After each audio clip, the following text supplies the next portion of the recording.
Today I'm going to be showing you how I make 2 to 20 sales every single day with print on demand on Redbubble. I'm literally going to show you my entire routine, start to finish. I'm not going to be hiding anything. I've also just started selling on Etsy with Printful integration and made my first few sales there too.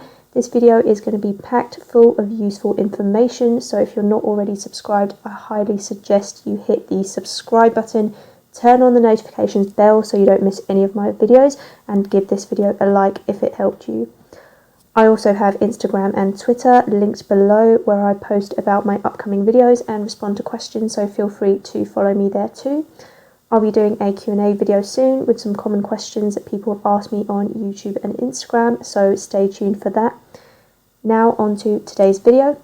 I've summed this video up in 3 parts, which are research, design and search engine optimization, and I'm going to be going through these 3 things in turn, okay? So I think there's a pretty set formula to making sales on all of these print-on-demand websites. It's definitely easier than having to drive your own traffic to your store, for example on Shopify or WooCommerce, and how much money you can actually make on these websites is really dependent on just how well you do these 3 things, and then it's just how often you repeat the cycle. There's no sort of magic to it. It did take me around 4 months to get to this point, but after a while I promise daily sales is a lot more realistic than it might first seem.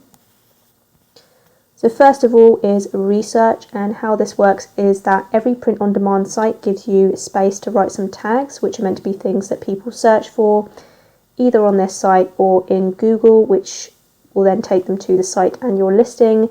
And the research, the tags, is really the $1,000,000 question. Like, nobody can tell you what to design for. You have to find that out yourself by seeing what's trending or using the tools that I'm about to give you. So what I do before making designs is I go through this website. It's called Bubble Trends, and then I write down the keywords which don't have as much competition. Then I'll go through the trending tag tool and do the same for the first few hundred keywords, and then with my list of around 50 keywords I'll start up with the keyword that has the lowest competition and work my way up until I either hit the limit or I can't be bothered to upload anymore. And the problem with this is that a lot of the keywords are trademarked things, so you can't possibly design for them without infringing. So you have to make sure you do a search on trademarkia.com and see if you're allowed to design around that keyword, and if you're not, then I'm afraid you're going to have to find another niche. After I cancel out the ones that I definitely can't design for, I'll look more into that niche, so I'll Google it and see if there's any trends or memes or anything popular within that niche that I can design for, and that's pretty much how I come up with my inspiration. You can also look on Amazon, Etsy and Redbubble for best-selling designs, and then you can just design them better, but I find that creating original design sells the best for me because I'm not going head to head with someone who's already had a specific design up longer than me. Secondly is the design phase. So 2 more free websites for you guys in the description. Firstly, I use Canva to design most of my Redbubble products, and they're mostly text-based designs. See my last video if you want some rushed examples. Then I use Photopea to remove the background, which is basically a browser version of Photoshop. I edit the design in Photopea and add some effects and art, which I think is appropriate. Then I download it in high resolution, so that's 9K by 9K pixels, which you actually can't do on Canva. So Canva only allows 5000 by 5000 pixels, so I need to use Photopea to scale it up. And then I download it and upload it to the website.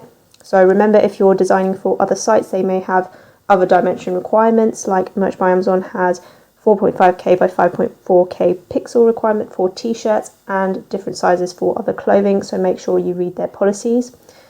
Last thing is keywords. So obviously I use the trending keyword that I'm designing for in the title, in the description, and I use it in my tags as well.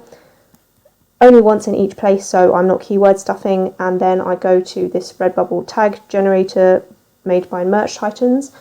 I copy and paste the first 10 or so tags, or however many they allow, into the website or my automation tool, which is Pod Connect, which you can find out more about in the video linked on the top right. Then I add a few of my own tags if I've done research on that niche, and then that's basically it. I fix the images, I upload and move on to the next design and the next keyword. A lot of people debate about whether Redbubble sort of censors or shadow bans you or screws up your ranking if you have too many tags, and try to test for the optimal number of tags or whatever, but to be honest, I'm not too bothered. I just copy and paste all the tags up to wherever my mouse stops, really. So yeah, probably doesn't matter that much. I could be wrong. Anyway, I'm still making sales, so it doesn't really bother me, and that's it basically. That's how you make money from nothing. After that, you just need to wait, keep uploading and repeat the whole process. If you have any questions, leave them on my Instagram or in the comments below, and I will be doing a big Q&A video answering them soon. Thanks for watching and see you in the next video.